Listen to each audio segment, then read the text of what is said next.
दोस्तों, social drinking एक बहुत प्रचलन में आ रही है और बहुत ज़्यादा एक हैबिट बनती चली जा रही है।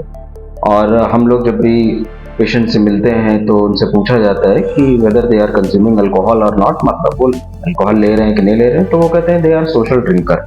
वो कुछ नहीं, हम लोग सोशल ड्रिंकर हैं और बहुत कम मात्रा में अल्कोहल लेते हैं, ऐसा सुनने में आता है बहुत सारे मरीजों से। और समस्या क्या होती है, जब सोशल ड्रिंकिंग ये अपर मैक्सिमम लिमिट से ज़्यादा हो जाती है तो ये परेशानी क्रिएट कर सकती है, लीवर में प्रॉब्लम हो सकती है। आज हम लोग इसी में बात करेंगे, क्या सोशल ड्रिंकिंग भी लीवर की ऐसी कोई समस्या पैदा कर सकती है जिससे मरीज का एडमिशन आईसीयू में हो सकता है।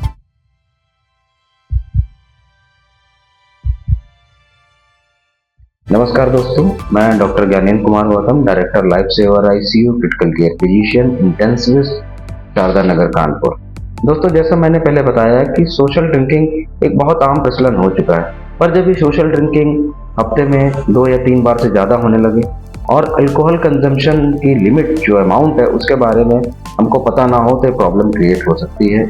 कई सालों तक ये सोशल ड्रिंकिंग करने पर पेशेंट को फैटी लीवर हो सकता है। फैटी लीवर होने के बाद, जो कि एक रिवर्सिबल स्टेज है ज़्यादातर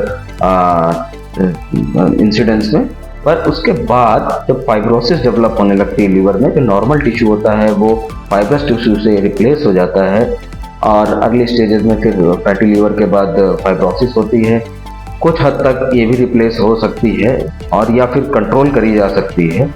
नहीं भी रिप्लेस होती है तो वो कंट्रोल करी जा सकती है, पर लेटर स्टेजेस में जो फाइब्रोसिस होती है वो नॉर्मल टिश्यू जो लीवर का होता है वो इसको पूरी तरीके से रिप्लेस कर देती है और लीवर के फंक्शन जैसे detoxification, antibodies production, protein production and elimination of the toxins, ये सब सिक्रीशंस, ये सब बंद कर देती है और बहुत हद तक ये सब फंक्शंस कम हो जाते हैं, जिसकी वजह से लीवर का होम्योस्टेसिस गड़बड़ हो जाता है, पोर्टल हाइपरटेंशन जनरेट होने लगता है और उसकी वजह से खून की उल्टियाँ हो सकती हैं या आपको गैस्ट्रोइंटेस्टिनल हिमरेज भी हो सकता है, या पोर्टो सिस्टमिक शंट्स खुल जाते हैं जिसकी वजह से ब्लीडिंग होती है, जीआई ब्लीडिंग होती है। तो दोस्तों, ये सब समस्याएं आ सकती हैं यदि आप ड्रिंक करते चले जाते हैं और शुरुआती दौर पे यदि कोई भी अलार्म आपको मिलता है, या जैसे फटीग हो जाना, कभी कभी जॉन्डिस का ऐसा लगना, या पेट के जहाँ लीवर का हिस्सा होता है वहाँ पे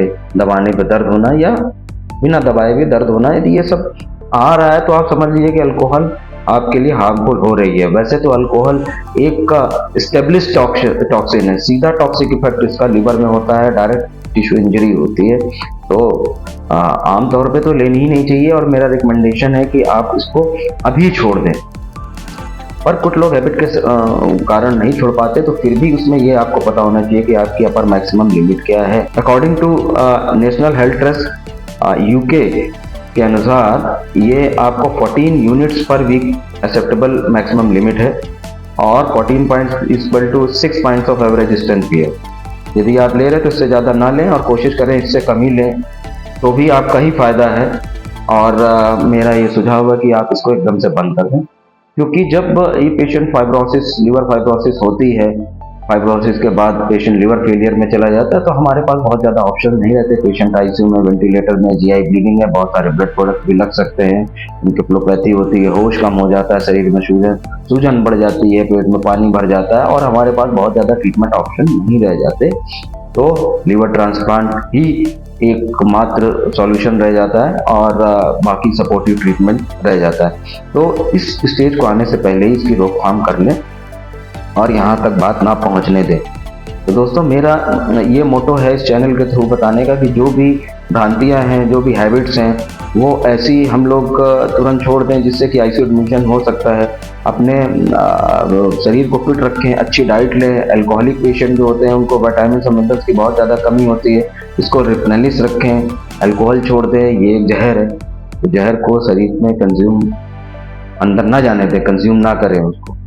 तो दोस्तों, आज हम लोगों ने समझा कि सोशल ड्रिंकिंग भी यदि अनकंट्रोल होती है या उसके अमाउंट बढ़ता चला जाता है अल्कोहल का इंटेक का, तो ये भी प्रॉब्लम हो सकती है, प्रॉब्लमेटिक हो सकती है। और कुछ कंडीशंस में ये भी लिवर फाइब्रोसिस या फिर सिरोसिस कहते हैं, जिसको सिरोसिस तक जा सकता है। सिरोसिस के बाद लिवर फेल भी हो सकता है, नोबडी नोज, क्योंकि इट इज ए टॉक्सिन। तो कुछ लोगों को लास्ट तक कुछ नहीं होता और कुछ लोगों को थोड़ी सी अल्कोहल रोज पीने पर दिक्कत हो सकती है। तो is a lot of variation, तो there is a lot of variation in the patient status कि किसको कितने लेवल पे फाइब्रोसिस होगी या सिरोसिस होगी या फैटी लिवर होगा। इसका बहुत ज़्यादा कोई डायरेक्ट पैरामीटर नहीं है कि इनको कैसे हम जज करें कि हमें कितना अल्कोहल पीना चाहिए। एक्सेप्टेबल मैक्सिमम लिमिट मैंने आपको बताई, यदि आप इससे भी कम पिए तो वो भी बहुत अच्छा होगा। तो दोस्तों, इसी के साथ मैं आपके अच्छे स्वास्थ्य की शुभकामनाएं देता हूं और कोशिश मैं ये कर रहा हूं कि अपने चैनल के थ्रू जो भ्रांतियां हैं और ये जो गलत हैबिट्स हैं जो शरीर को नुकसान पहुंचा रही हैं, उससे लोगों को आगाह करूं और लोगों का आईसीयू एडमिशन कम से कम कर सकूं। नमस्कार दोस्तों।